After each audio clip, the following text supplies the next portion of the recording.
আসসালামু আলাইকুম। অহংকারী ফিরআউন নিজেকে খোদা বলে দাবি করত। মহান আল্লাহ তাআলা তাকে ধ্বংস করে দিয়ে প্রমাণ করে দিয়েছেন সবচেয়ে বড় খোদা কে।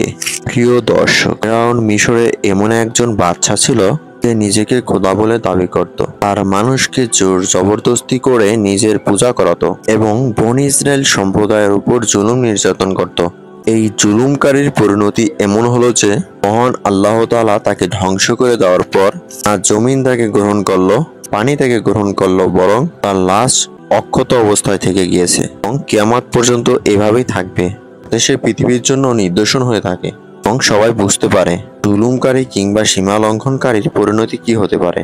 প্রিয় দর্শক, আজকের ভিডিওতে আমরা জানাবো কিভাবে ফিরআউন মিশরের সবচেয়ে সুন্দরী নারীকে বিবাহ করেছিল, আর কতজন সন্তান ছিল, এবং এই দুনিয়ার সবচেয়ে বড় কাফেরের স্ত্রী কে।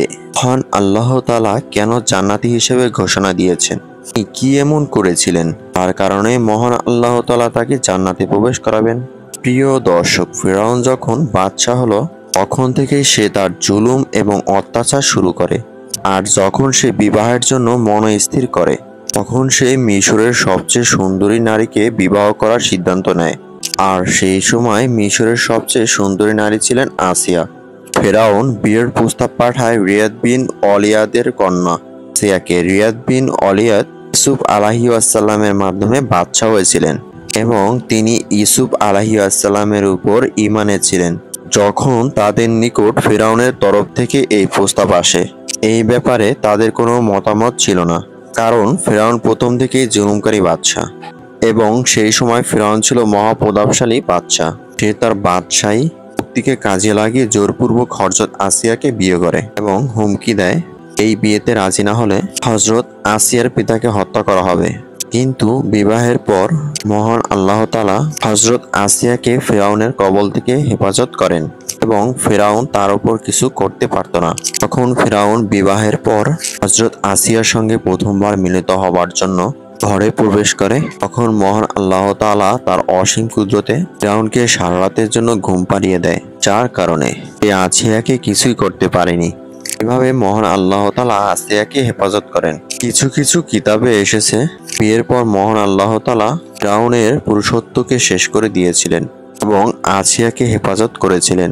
কিছু কিছু বর্ণনায় এসেছে ফিরআউনের এমন এক অসুখ হয়েছিল, মিশরের তৎকালীন চিকিৎসকরা কে সারা জীবনের জন্য সহবাস থেকে দূরে থাকতে বলে। এর কারণ হিসেবে মনে করা হয় আসিয়া সেই বাদশার কন্যা ছিলেন। তিনি ইউসুফ আলাইহিসসালামের দাওয়াতে সাড়া দিয়ে ঈমানদার হয়েছিলেন, আর হযরত আসিয়া ছিলেন অত্যন্ত নেক এবং পরহেজগার বান্দা। এভাবে মহান আল্লাহ তাআলা হযরত আসিয়াকে ফিরআউনের নাপাক স্পর্শ থেকে হেফাজত করেন। চলুন আমরা এবার জেনে নেই ফিরআউনের কতজন সন্তান ছিল। এক বর্ণনায় পাওয়া যায় ফিরআউনের এক কন্যা সন্তান ছিল, কিন্তু ফিরআউন এই কন্যা সন্তানের জন্মদাতা ছিলেন না। সেই কন্যা কারো কাছ থেকে নিয়ে এসে পালন করত। যেহেতু মহান আল্লাহ তাআলা আসিয়াকে ফিরআউনের নাপাক স্পর্শ থেকে হেফাজত করতেন, তাই তাদের কোনো সন্তান ছিল না। প্রিয় দর্শক, এবার আমরা বলবো মহান আল্লাহ তাআলা কেন আসিয়াকে জান্নাতি নারীর মর্যাদা দিয়েছেন এবং সে কি এমন আমল করেছিলেন তার কারণে মহান আল্লাহ তাআলা একজন কাফেরের স্ত্রীকে জান্নাতে দাখিল করবেন। খোদা ফিরআউন একটি স্বপ্নে দেখলেন বনী ইসরায়েলের নিকট থেকে একটি আগুনের গোলা এসে তার সমস্ত রাজ্য জ্বালিয়ে পুড়িয়ে ধ্বংস করে দিচ্ছে। ফিরআউন তৎক্ষণাৎ স্বপ্ন ব্যাখ্যাকারীদের কাছ থেকে এই স্বপ্নের ব্যাখ্যা জানতে চাইল। স্বপ্ন ব্যাখ্যাকারীরা এই স্বপ্নের ব্যাখ্যায় বললেন, বনী ইসরায়েল থেকে এমন এক পুত্র সন্তানের জন্ম হবে এ তোমার রাজ্যকে শেষ করে দিবে এবং তোমার পতন ঘটাবে।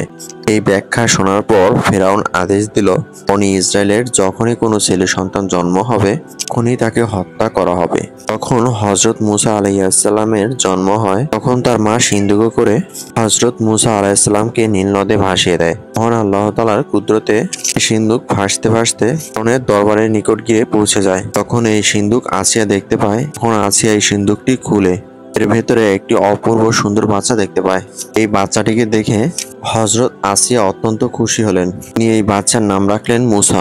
তখন হযরত আসিয়া এই বাচ্চা নুরানি চেহারার দিকে দেখেন, তখনই তাকে নিজের পুত্র হিসেবে গ্রহণ করে নেন এবং তিনি ফিরআউনকে বলেন, বাচ্চা তোমার এবং আমার চক্ষু শীতলকারী হবে, তুমি হত্যা করো না।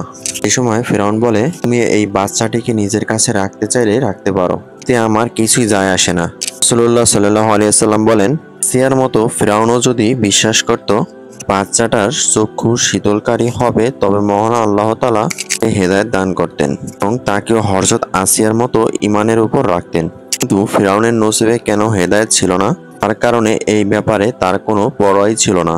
হযরত আসিয়া বিবাহর পর থেকেই ফিরআউনের অত্যাচার এবং সীমা লঙ্ঘনকারীর বিরুদ্ধে এর মতো দাঁড়িয়েছিলেন।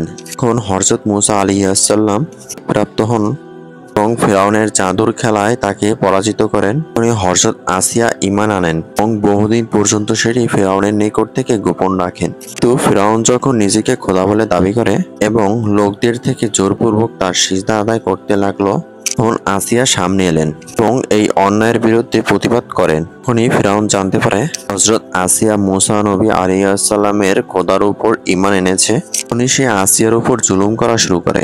ফিরআউনের এই জুলুমে হযরত আসিয়াকে তার ঈমান থেকে বিন্দুমাত্র সরাতে পারেনি এবং বহুবার চেষ্টা করেছে। হোক আসিয়াকে এই ঈমান থেকে সরিয়ে এনে ফাহিশে কুফরি এবং শিরকের দিকে নিয়ে যাওয়ার। তো আসিয়া ফিরআউনের সেই সমস্ত চেষ্টাকে ব্যর্থ করে দেয়। শুধুমাত্র এক আল্লাহ তাআলার নাম বলতে থাকেন, আল্লাহ তাআলার ইবাদতে মশগুল থাকেন। তো আসিয়াই নয়, ব্যক্তি হযরত মুসা আলাইহিস সালামের উপর ঈমান আনতো তখন তার উপর জুলুম করত। তা এক ব্যক্তি যাকে পবিত্র কোরআন শরীফে মুমিন ফিরআউন নামে অভিহিত করা হয়েছে, যে হযরত মুসা আলাইহিস সালামের উপর ঈমান আনার কারণে অত্যন্ত নির্মমভাবে হত্যা করা হয়। এটি দেখার পর হযরত আসিয়া আর চুপ করে থাকলেন না, তিনি দৃঢ়ভাবে এর প্রতিবাদ করেন।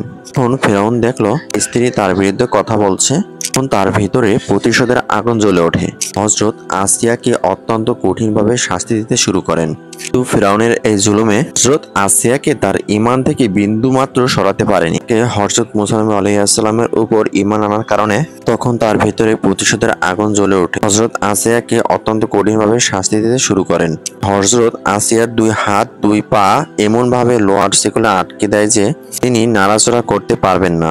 বুকের উপর পাথর চাপিয়ে দেয় এবং গরম আগুনের উপর তাকে শুয়ে দেয়। সকল প্রকার খাবার পানি দেওয়া বন্ধ করে দেয়। এমন যন্ত্রণাদায়ক জুলুমের পরও হযরত আসিয়া এমনের উপর অবিচল থাকেন। একটি বর্ণনায় আসছে, তখন হযরত আসিয়ার চামড়া পর্যন্ত খুলে নেয় এবং তার পেটে একটি পাথর ভরে দেয়। তার কারণে হযরত আসিয়া শহীদ হয়ে যায়। এভাবেই হযরত আসিয়া অনেক কষ্টদায়ক জুলুমের পরও ঈমান হারা হননি এবং মহান আল্লাহ তাআলার উপর বিশ্বাস রেখেছিলেন। আর এই আমলের কারণেই মহান আল্লাহ তাআলা আসিয়াকে একজন কাফেরের স্ত্রী হওয়া সত্ত্বেও নাতি নারীর মর্যাদা দিয়েছিলেন। প্রিয় দর্শক মণ্ডলী, প্রতিদিন নতুন নতুন ভিডিও পেতে আমাদের চ্যানেলটি অবশ্যই সাবস্ক্রাইব করুন এবং পাশে থাকা বেল আইকনটি প্রেস করতে অবশ্যই ভুলবেন না এবং সেই সাথে আপনার যে কোনো মতামত আমাদের জানাতে পারেন। আমাদের ভিডিওতে অবশ্যই কমেন্ট করুন। আশা করি আপনারা সবাই ভালো থাকবেন এবং সুস্থ থাকবেন। আসসালামু আলাইকুম।